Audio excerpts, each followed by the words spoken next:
네. 어째 우리 아이고 벌써 시간이 예, 조금 더 기다려도 안 오시는 분이 계시네요. 미순이 안 나와? 너는 오셨잖아요. 정수기는 진짜 오늘 안 오나 봐. 왜 그래? 이렇게 안 오면은 나한테 연락 진짜 했는데 오고 싶을 때 오고 가고 싶을 때 오는 게 하루야? 얘기를 하지. 진짜 저번 주에도 안 나오고 어떤 사람은 미안이야. 어리석은 사람도 있는데 그러니까 제일 빨리 오셨어요. 그래서. 네. 한 주 동안 별일 없으셨습니까? 네. 자, 이게 제일 궁금해하시는 것 같은데요. 시험에 관한 것들을 먼저 좀 같이 정리를 하고 또 사이버에 지금 녹음이 되고 있어서 그 오시는 분들도 좀 아실 수 있도록 다시 좀 적응을 해서 말씀을 좀 드려야 될 것 같습니다. 저희가 시험은 5월 둘째 주 14일이 종강일이거든요. 6월. 6월. 네, 그래서 아이고 큰일 날 뻔했네. 네. 네. 14일은 지났어요. 6월 14일이 지났어요. 네. 6월 14일에 아니 벌써 그렇게 공부를 하셨어요. 와 너무 빠르다. 네, 그래서 6월 14일이 종강일이고 원래 이제 6월 14일 날 와서 시험만 보시고 마무리를 하려고 지금 계획을 하고 있거든요. 일단 저희는 학교 나와서 이제 14일 네네네. 학교 나와서 그래서 이제 시험은 이렇게 내놨어요. 지난번 수업 시간에도 잠깐 말씀드렸던 것처럼 두 가지 문제를 낼 겁니다. 그래서 지방보조사업, 충청남도의 지방보조사업 올해 초에 공개 모집 사업을 했던 것들을 각 기관에서 여러 개 기관이 제안서를 내긴 했는데요. 그 중에서 여러분들이 좀 아주 형편없는 것도 있고 그런 것들은 보셔도 뭐 도움이 안 돼서 잘 작성한 기관 그 2개 거를 기관의 이름이나 이런 것들 좀 이렇게 보완 처리를 해서 제가 다 저장을 해놨는데 그거를 여러분들이한테 공개를 해드릴 겁니다. 그거를 미리 좀 살펴보시고 그다음에 각 기관의 특성이나 사업을 어떻게 하겠다라는 어떤 흐름들을 좀 잘 이해를 하신 후에 이 문제는 하나씩 2문제거든요. 푸시면 됩니다.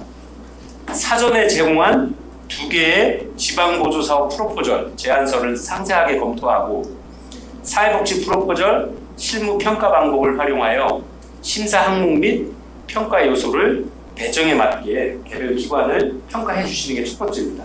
그래서 이 평가표를 보여드릴 거예요. 미리 배포를 해드릴 거고요.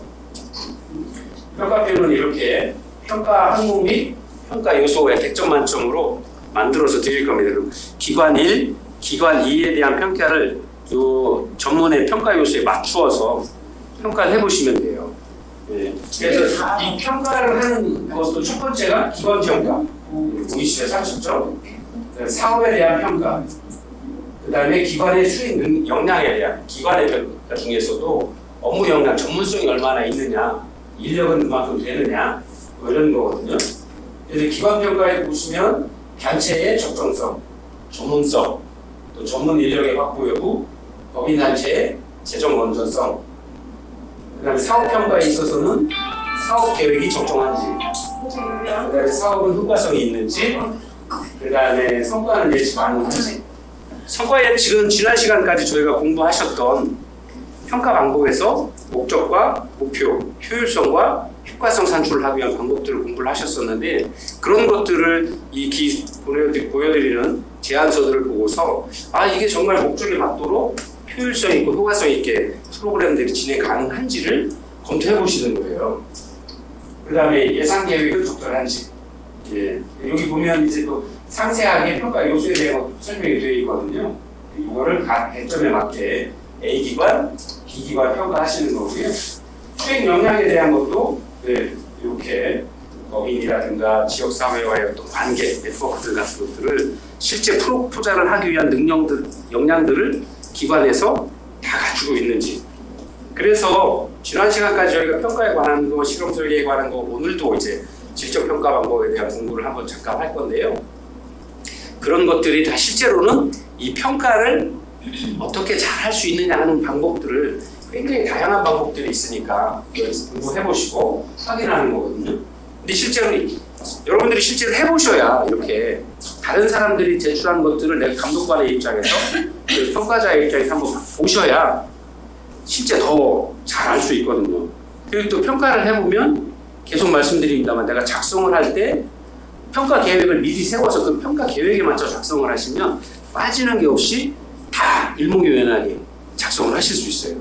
근데 평가를 안 해보시면 자기만의 방식으로 글을 써서 그 제안서를 제출하기 때문에 평가와는 좀 거리가 떨어질 수밖에 없어서 제안서를 내는 가장 큰 이유는 외부 자원을 획득해서 우리가 그런 프로포자를 맞추어서 프로그램을 진행하려고 하는 건데 외부 자원이 지원을 획득하지 못하면 제안서를 내는 이유가 원래 존재 이유가 없어져요.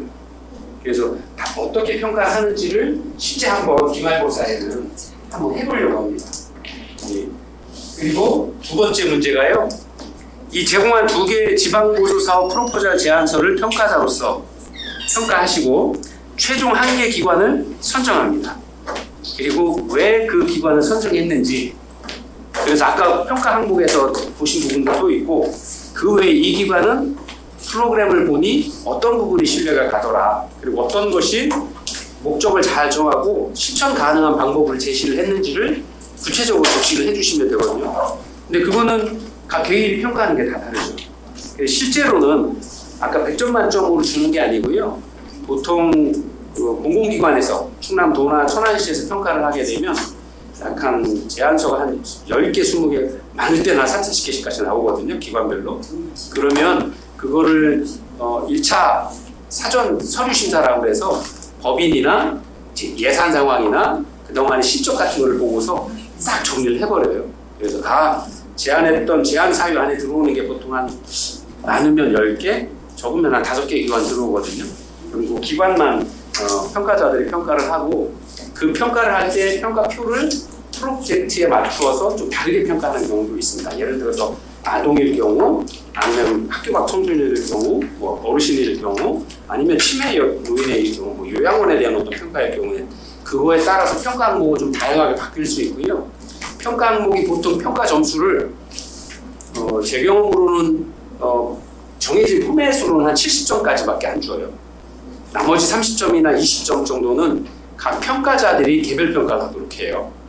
예, 그래서 보통 우리가 평가 지표에서 논하지 못하는 지금 오늘 공부하게 될 질적 평가, 프로그램이 어떤 효과가 있을 건지, 그리고 아니면 프로그램이 기존에 해왔던 방법대로 제안을 하는 경우도 있을 거고, 아니면 각 기관의 아니면 개별 사업자만의 어떤 노하우를 가지고 우리는 이 문제를 기존에 해왔던 것과는 다르게 새로운 방법으로 접근하겠습니다 하고 새로운 방법으로 모델링 제시하는 기관들도 있을 수 있거든요.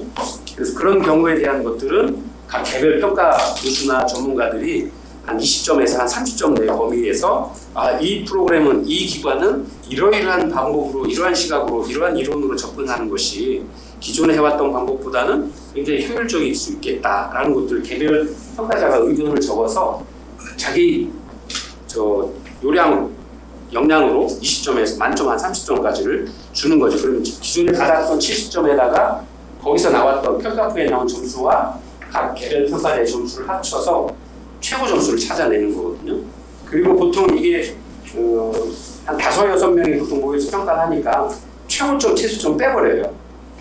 그래서 중간 점수들을 가지고 평균을 다 내서 4명의 평균을 내서 그 평균값에 기관별로 점수를 다 내서 그 중에서 이제 최고점자를 선정을 하는 거거든요. 그리고 선정을 하게 돼도 실제로 평가자들끼리 다 모여서 이 예기를 토의를 해요. 그래서 예를 들어 평가를 했어도 이런 그게 100% 낼 수는 없잖아요. 그러니까 이제 예를 들어서 이 프로그램은 이런 부분들을 좀 제안을 더 보완을 하는 게 좋을 것 같다. 그래서 평가자로 선정은 하되 이러한 부분들은 개선할 수 있도록, 왜냐하면 잘못됐거나 아니면 목적에 맞지 않거나 하는 부분들은 좀 개선 사항들을 좀 제안을 하기도 하고요. 다시 제안을 그 부분 수정 제안하라고 하는 경우도 있고요. 또는 예산 계획이 좀 잘못 세워져서 예산 그 기준이나 회계 규칙에 맞지 않는 것들, 그건 또 수정해서 다시 예산 계획을 세서 올려서 재승인을 받은 후에 실행하라, 뭐 이렇게 여러 가지 안들을 달게 되거든요.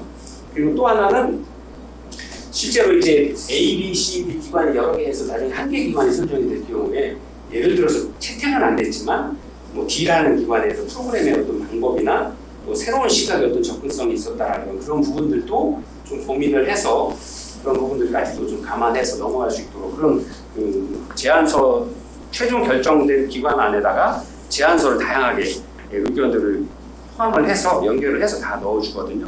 그렇게 보통 결정을 해서 이제 최종 심의 결과를 공포를 하고 법적인 행정 절차를 따라서 재정 지원들을 하게 되는데 그런 과정들을 여러분들이 한번 시험을 통해서 다는 참석을 하실 수 없지만 여러분들이 그동안 사회복지를 4년 동안 공부하시면서 사회복지 인력 시험 준비를 하시면서 굉장히 평가할 수 있는 어떤 역량들은 제가 보기에 충분히 다 가지고 있다라고 보거든요. 경험도 그러시고 이론적인 어떤 근거도.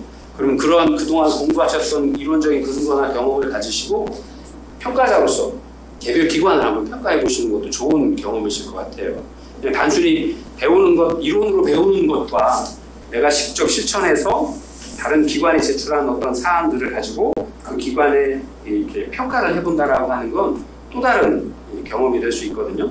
다만 제가 제공해드리는 자료는 올해 최신 상반기에 충남도에서 했던 자료에서 이게 다른 어떤 기관으로 밖으로 나가거나 외부로 유출됐을 경우에는 좀 문제가 될 수도 있습니다. 왜냐하면 각 개별 기관의 노하우고요. 또 제가 다 보완 처리를 한다고 필요 없는 자료는 뺀다고 했는데도 초기화 읽다 보면 이게 어느 기관이네 또 사회복지 계시는 분들은 아실 수도 있게 되거든요.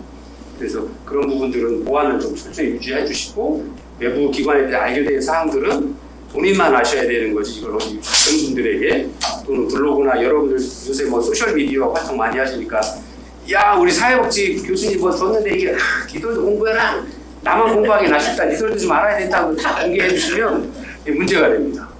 그러니까 그 부분은 나중에 제가 이제 보안각서를 하나씩 써서 사인을 좀 받을 건데 그래서 그런 것들은 그런 일이 생기지 않도록 해주시면 좋을 것 같습니다. 그래서 기말고사는 6월 14일 날 학교에 오셔서 보시는 게 가장 좋고요. 부득이하게 못 오시는 분이 계시면 혹시 사전에 미리 얘기를 좀 하셔서 다른 방법을 좀 강구를 할 수 있도록 하도록 하겠습니다. 보통 공개 입찰을 다 공개 모집이죠. 근데 그게 또 보니까 금액에 따라서 좀 다른 것 같습니다. 굉장히 다양합니다. 그 방법이 그리고 실제로 여러분들이 평가도 제가 공개해드릴 자료들은 실제로는 다 공개 모집을 한 겁니다. 그래서 공공기관은 다 예를 들어서 보통 한 프로포잘 어떤 사업을 하기 전에 작년 연말에 예산 계획을 세워서 승인이 받으면 벌써 연초에 해가 바뀌면 딱 한 1월 한 중순이나 2월 초가 되면 그 계획서들을 공개하는 공개 페이지에다 올려놓거든요. 그거 보시고 접수 기간을 좀 한 2주에서 한 2주 정도 주니까 그 안에 그리고 프로포잘 아까 보신 것처럼 한 50페이지, 60페이지 써야 되거든요. 나머지 한 3, 40페이지는 기본적인 거예요. 왜냐면 기관 소개, 인력 소개, 그다음 기술 인력들이 어떤 일들에 그다음 그동안 했던 사업 실적에서는 뻔한데 프로포잘에 대해서 새로운 프로젝트에 대한 사업 계획을 세우는 건 문제점이 어떤 게 있고 이전의 사업들은 어떤 것들을 해왔었고 현대 우리 사회에서 요구되는 문제점들이 뭐가 있고 이 문제를 해결하기 위한 우리 기관만의 노하우, 목적이나 목표, 프로그램 실천 방안들은 만드셔야 되는 거잖아요. 새로 기존에 있던 방법도 있을 수는 있지만 그래서 그런 거 작성하는데 보통 한 3주에서 4주 정도 시간 들여요. 긴 건 뭐 한 좀 더 드리는 경우도 6주 정도가 해드리고 그래서 예를 들어서 3월에 그 공개 모집 평가를 한다라 그러면 보통 한 1월 달에는 사업 계획을 공개를 해서 기관들 참여하세요 하고 다 알려드리는 거죠. 그래서 받아서 그거 정리하고 나중에 한 3월 말이나 정도에 평가해서 선정하고 4월에는 대금이 집행되도록. 근데 그 행정 업무도 한 2주, 평균 한 2주에서 한 3주 정도 걸리니까 그런 것들을 해서 D-Day에서부터 거꾸로 스케줄을 잡아서 진행을 하게 되죠. 여러분들 뭐 그런 건 잘 아시니까 그렇게 다 진행이 되는 것들이 있습니다. 그래서 여러분들 계속 공부를 해오셨기 때문에 이 프로포잘 평가를 통해서 그동안 공부하셨던 것들도 한번 보시고 내가 진짜 교수가 돼서 또는 도의 어떤 그 상급 책임자가 되어서 이 기관들을 평가하고 여러분들의 어떤 기관 평가에 하나 따라서 이게 지금 보여드리는 건 금액이 굉장히 큰 충남도에서 가장 큰 프로포잘 제안 사업 중에 하나거든요. 1년에 1억씩 3년 주거든요. 개별 기관에 1년에 1억씩 3억 들어가면 그 프로포절 딴 친구는 아마 네, 승진을 승진할 수 있습니다. 네. 인사 접수, 인사가 좀 많이 줍니다. 네. 그러니까 그렇게까지 하는 거여서 실제로는 굉장히 여러분들한테 다시 한번 말씀드리지만 좋은 경험이 되지 않으실까. 시험 보시면서 짧은 생각일지 몰라도 저는 여러분들이 그걸 평가를 할 때 고민하시고 어떤 기준으로 고민을 하실까. 근데 나중에 선정을 했을 때 선정에 대한 사유를 고민을 하실 때 아마 그동안 여러분들 공부하신 것들을 아마 쭉 이 머릿속에서 마음속에서 한번 쭉 훑어보시게 되지 않을까 생각합니다. 그래서 그렇게 전체적인 어떤 평가를 총괄 평가를 해보시는 시간을 한번 같이 가져보도록 하겠습니다. 그래서 주변에 못 오시는 학생분들도 기말고사 재밌을 거니까 꼭 오라고 그날 스케줄을 조정을 해서라도 꼭 오셔서 시험 보시고 좋은 점수 얻어가시라고 해주시면 좋을 것 같습니다.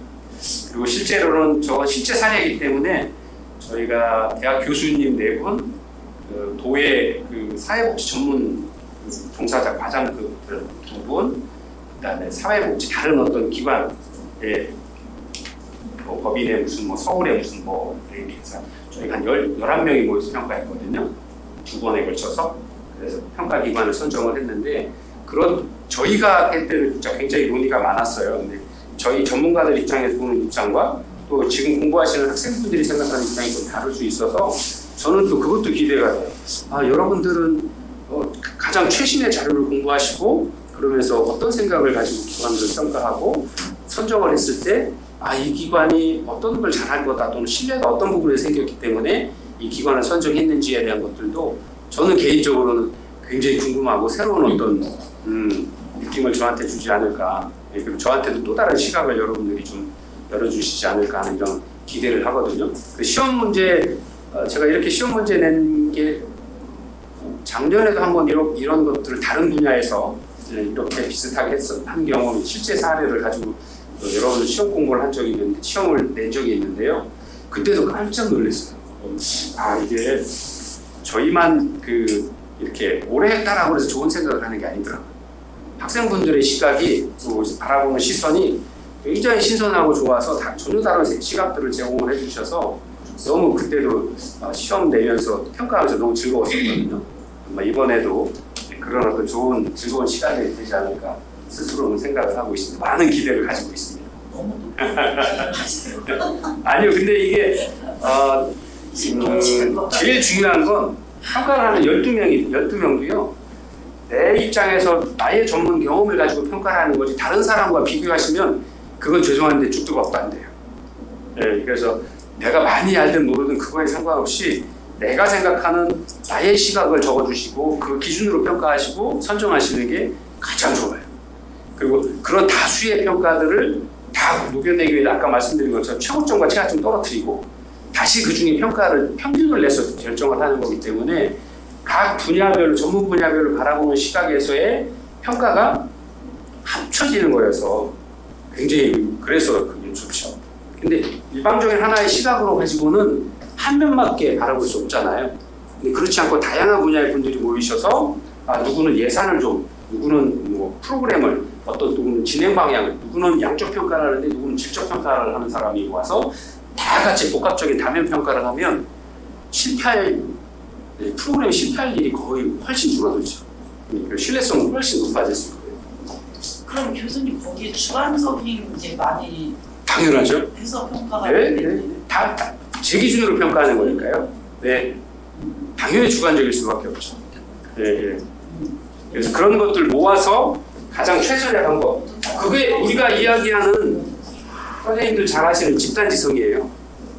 예, 초등학생도 와야 되고요, 고등학생도 와야 대학생도 오고 어른도 오고 해서 다 같이 모여서 얘기해야죠. 네, 그래야 훨씬 더 효율적이에요. 물론 어떤 분야에서는 그렇지 못할 수도 있지만 요즘 같은 경우에 어제 토론회도 다 같이 모여서 하잖아요. 후보들 다. 그래야 너무 많이 들었어요.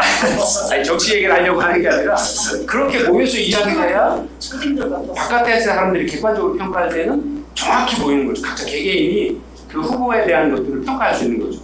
프로포절에 대한 것도 다양한 부분이 오셔서 다양한 의견을 나누면서 그분들은 국가 경영에 대해서 이야기를 했지만 저희는 사회복지니까 사회복지에 대한 프로포자, 사회 문제에 대한 어떤 방향들을 평가를 하고 논의하는 거잖아요.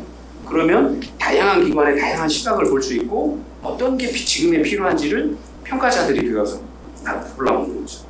아마 여러분들한테도 즐거운 시간이 되시리라 생각합니다. 교수님 저희 그거 팀별로 하는 거 네. 프로포절 그것도 내야 되는 거예요? 그것도 주셔야죠. 5월 31일까지라고 네. 말씀하셨는데. 네. 마무리하셔서 네.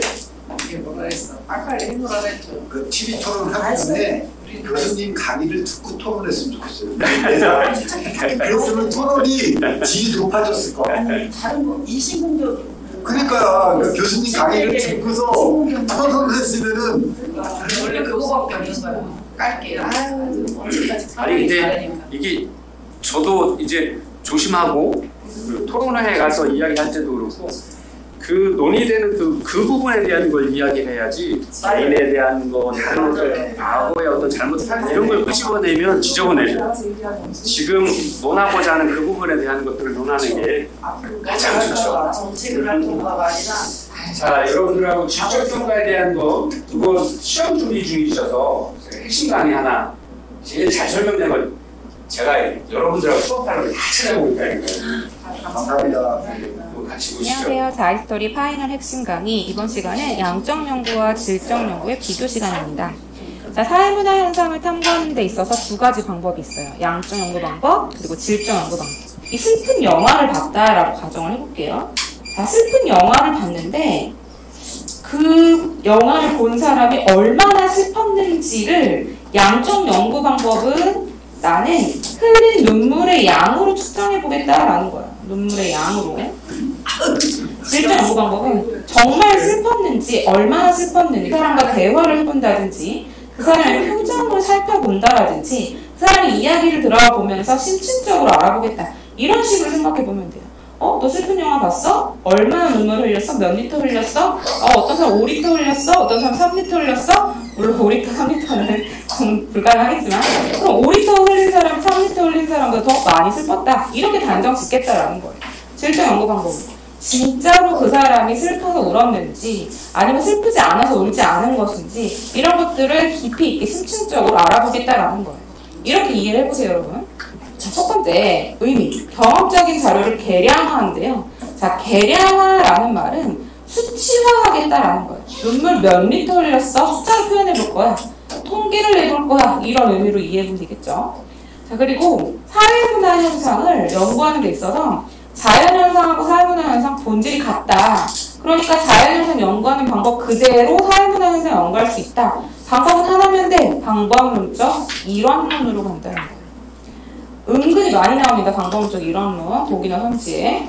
자, 그리고 가설을 세운다라는 그런 특징이 있죠. 가설이라는 거는 잠정적인 결론이에요. 잠정적인 결론을 먼저 내리고 들어가는 거예요. 그래서 나중에 정말 이게 맞는지 이제 검증을 하는 그런 단계가 나오는 거죠. 자, 그리고 정말 중요한 키워드 나왔어요. 개념의 조작적 정의 별표해야 되겠죠.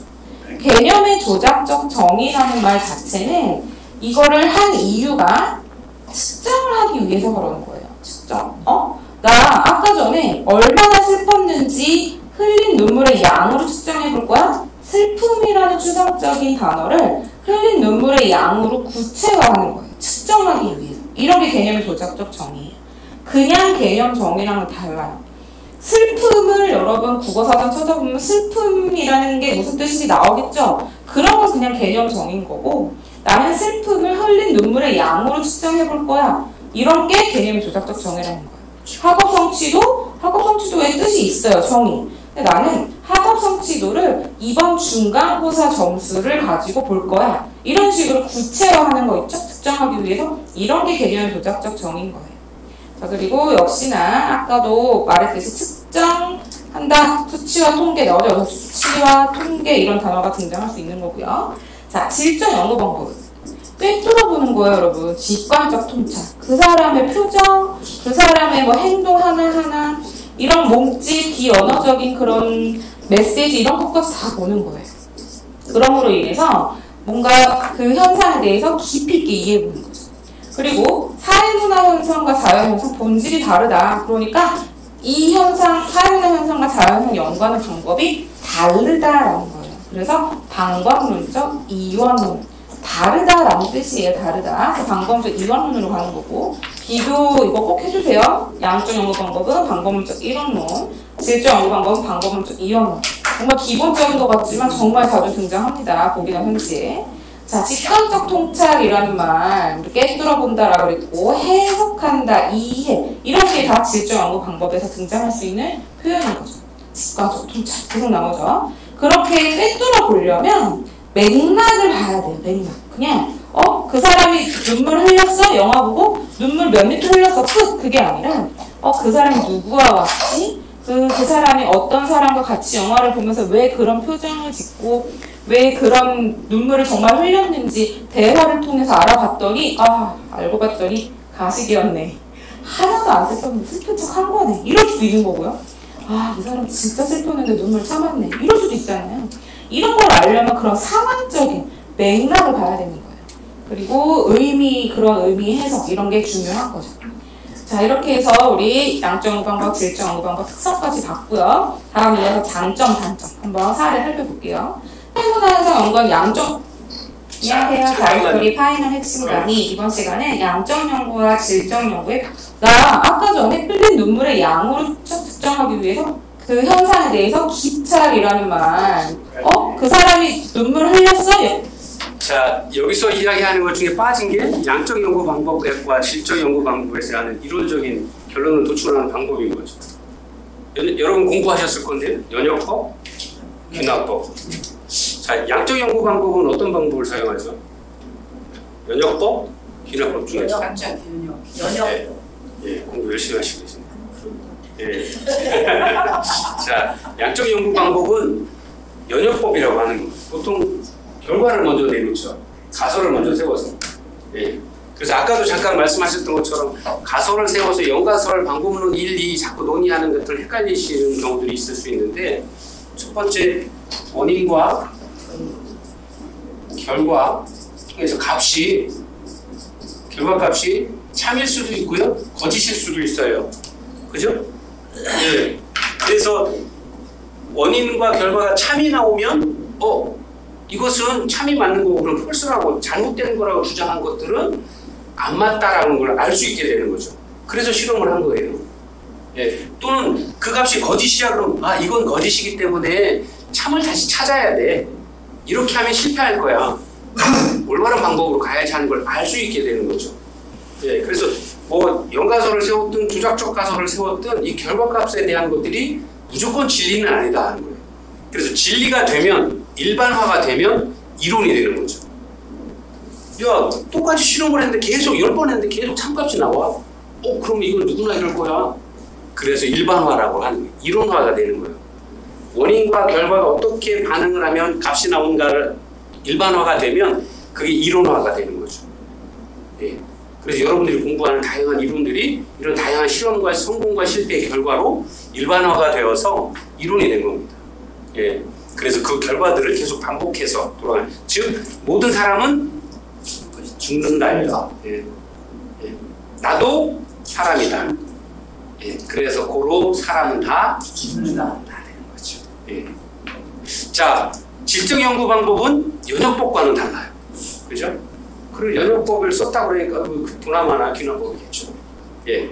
다양한 실험 결과를 가지고 이론을 도출해내는 방법이에요. 근데 꼭 질적 연구 방법도 균합법에 따른다라고 할 수는 없어요. 다만 연역법보다는 균합법에 가까운 실험 방식을, 결과값들을 추정한다라고 하는 거예요. 이분도 설명을 잘 해주신 게 질적 연구 방법은 눈물의 양이 아니라 그 사람의 맥락, 표정, 그 다음에 여러 가지 다양한 방법들, 또 대화를 통해서, 면접을 통해서, 관찰을 통해서 알 수 있다라고 하죠. 예, 그리고 방법론적으로 여기서 중요한 게요. 양적 연구 방법은 똑같이 사회과학적인 방법으로 실험을 하려고 해요. 그러다 보니까 우리가 조사하면서 공부한 실험 집단과 통계 집단의 구별이 쉽게 이야기하는데 실제로는 사회 문화는 쉽게 구별할 수 없어요. 구별하기 어려워요. 실험 집단과 통제 집단을 엄격하게 구별해 놓기가 정말 어려워요. 그래서 그런 실험의 오류가 너무 많이 나요. 그래서 그걸 우리는 내적 타당성에 신뢰도 문제가 있다, 또는 외적 타당도에 문제가 있다라고 이야기를 하는 거거든요. 자, 질적 연구 방법은요, 방법이 달라야 된다라고 이야기를 해요. 야, 사람이 어떻게 기계처럼 실험 집단이니까 너는 실험만 하고 너는 품질 집단이니까 너 모른 척해? 이렇게 안 되거든요. 굉장히 다양한 외생 변수에 또는 외부 환경에 다양한 변화 요인에 접촉이 되어서 실험 받는 도중에도, 실험 중에도, 또는 통제 집단의 중에도 다양한 어떤 외부 요인의 변화를 받는다, 반영된다라고 이야기를 하거든요. 그래서 다른 방법으로, 자연과학과는 다른 방법으로 연구돼야 된다라고 하는 이야기가 바로 방법론적 이원론이다라고 이야기를 하고 있습니다. 예, 그리고 여기는 계량화하지 않죠. 근데 측정을 하려고 그러면, 이론을 만들어내려고 그러면 수치도 나오든 뭐가 나오든 이야기돼야 되는 그걸 여기서 보통 맥락이라고 이야기를 합니다. 사회적 맥락.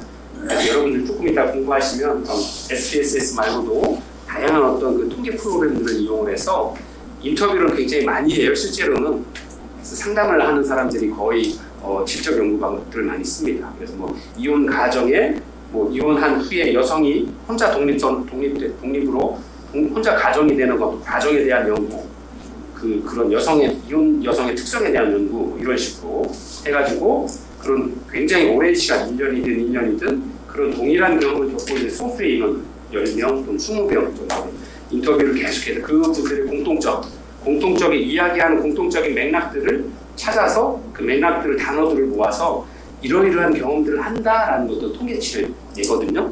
그게 이제 사회적인 맥락이다라고 이야기를 하고 있죠. 그래서 이 값들은 계량화되지가 않아요. 흐름에 따라서 비슷한 감정, 비슷한 느낌들을 느낀다라는 것들을 다양한 케이스를 통해서 또 다양한 사회의 어떤 그 환경 속에서 이런 환경일 때 이런 감정들을, 이런 맥락들을 가지고 있다라는 것들을 그 공통점들을 찾아내거든요. 그래서 그렇게 연구를 합니다. 그래서 보통 귀납법 쪽에 조금 더 가깝다 이렇게 생각을 하시면 됩니다.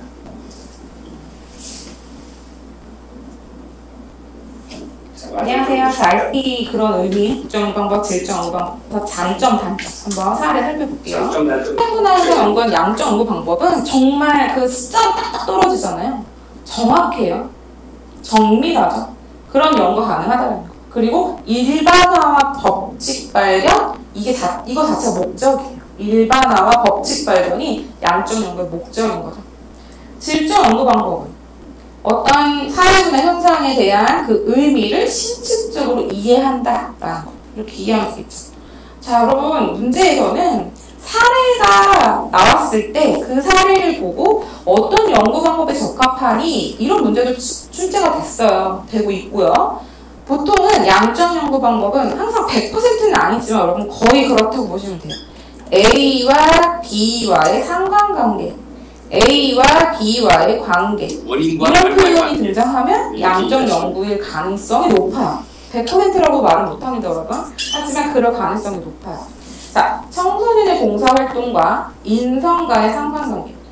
두 가지 변수가 등장을 한다는 거예요. 그래서 독립 변수가 종속 변수의 영향을 어떻게 미치느냐, 이런 거를 살펴보는 연구. 고등학생의 스포츠 활동과 행복 간의 관계 연구. 이런 식으로. 질적 연구 방법은 현대사회에서 주술행위에 대한 참여관찰 연구, 현대사회에서 주술행위가 어떤 의미를 가지고 있는지 심층적으로 해석해 보겠다라는 거예요. 참여관찰법이라는 건 이제 우리 자료수집방법에 등장하는 표현인 거죠. 자, 그리고 어떤 표현이 여기 나왔느냐? 정말 조그맣게 나왔지만 여러분 이거 체크합니다. 양적 연구 방법과 질적 연구 방법 모두 경험적 자료를 다룬다. 별표까지 할게요. 자, 경험적 자료를 다룬다. 경험적 연구가 가능하다라는 거거든요. 경험적 자료로. 그래서 경험적 자료로 연구가 가능하다라는 거. 이런 표현으로도 보기나 상대 등장하니까 꼭 알아주시고요. 우리 경험적인 연구가 가능하다, 경험적 자료로 연구가 가능하다 이런 말은 선생님이 자연현상과 사회문화 현상을 이제 설명했던 첫 번째 강의에서도 이야기를 했듯이 증명이 가능한 거예요. 증명. 경험적인 자료라는 건. 그래서 양적 연구, 질적 연구 모두 경험적인 자료를 가지고 연구를 한다는 거. 자, 이제 충분히 질적 연구, 양적 연구에 대한 구별이 가능하시겠죠? 그 시험 문제에서도 또 원인과 결과의 인과관계, 상관관계 이렇게 나오면 다 예, 양적 연구입니다. 질적 연구는 거의다가 출발도 그래요. 여러분들 잘 아실 텐데요. 아프리카에서 그 유인원 연구하셨던 평생을 영국의 그 동물학자, 예, 그게 대표적인 질적 연구의 하나입니다. 그리고 소수민족을 연구하는 민속학 연구, 예, 이런 경우가 그 질적 연구의 시발점이에요. 출발점이에요. 그래서 그 마을에 들어가서 또는 유인원, 정글에 가서 유인원과 같이 근접하게 살면서 그들의 일거수일투족을 30년, 40년 동안 계속 지켜보고 어떤 소리를 낼 때 동물들이 어떤 반응을 보인다. 이건 즐거운 소리, 이건 아픈 소리, 이건 행복한 소리, 이건 가족을 부르는 소리, 음식 먹으러 가자는 소리, 누가 쳐들어온다는 소리. 그걸 다 자기네들끼리 다양한 소리를 이해를 해서 그렇게 보이는 행동들을 연구함으로써 질적 연구를 통해서 그들의 행동을 심층적으로 이렇게 소리 낼 때 몇 번 애들이 울더라가 아니라 오더라 가더라가 아니라 예, 그렇게 반응하더라 하는 것들을 이해하는 거죠. 예, 그래서 그런 것들이 하고 질적 연구 방법은 연구자의 주관이 굉장히 많이 반영합니다. 그래서 연구자들에 대한 훈련이 양적 연구 방법보다도 굉장히 많이 훈련 기간이 깁니다.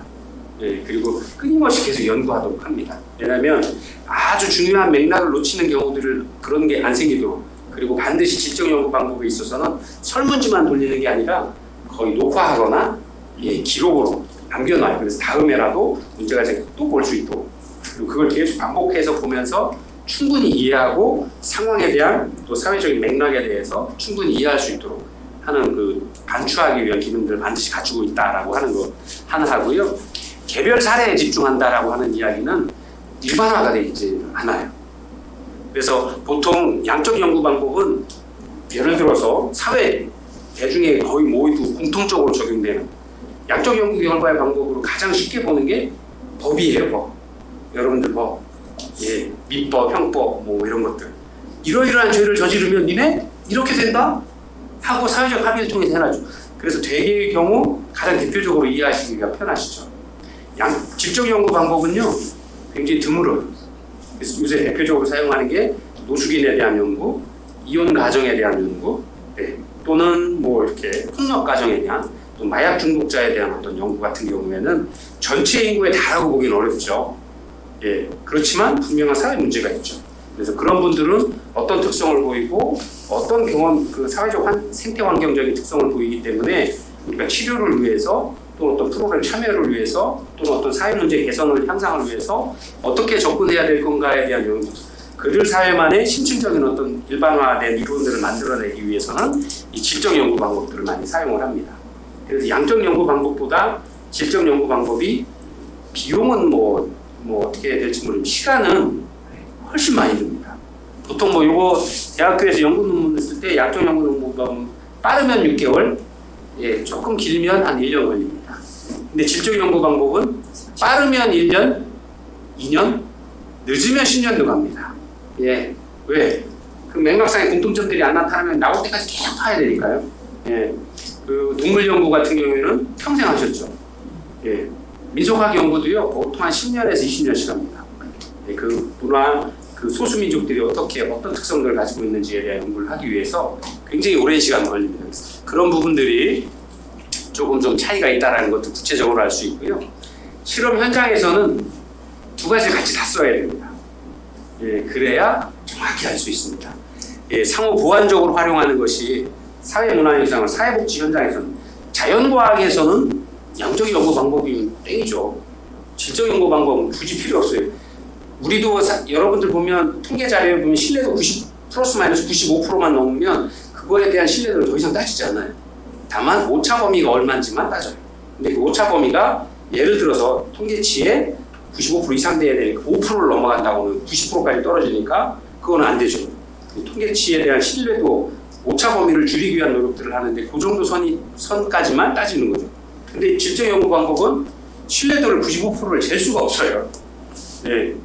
그래서 그런 부분들이 좀 차이가 있다라고 하는 것. 그러나 우리가 공부하고 있는 사회문화 현상을 다룰 때는 반드시 양적 연구 방법과 질적 연구 방법을 가능하다라면 병행해서 그 결과값들을 두 가지 다 받아보시면 아주 정확하게 그 사태의 본질과 해결점들을 위한 노력들을 해나갈 수 있다라고 하는 것들입니다.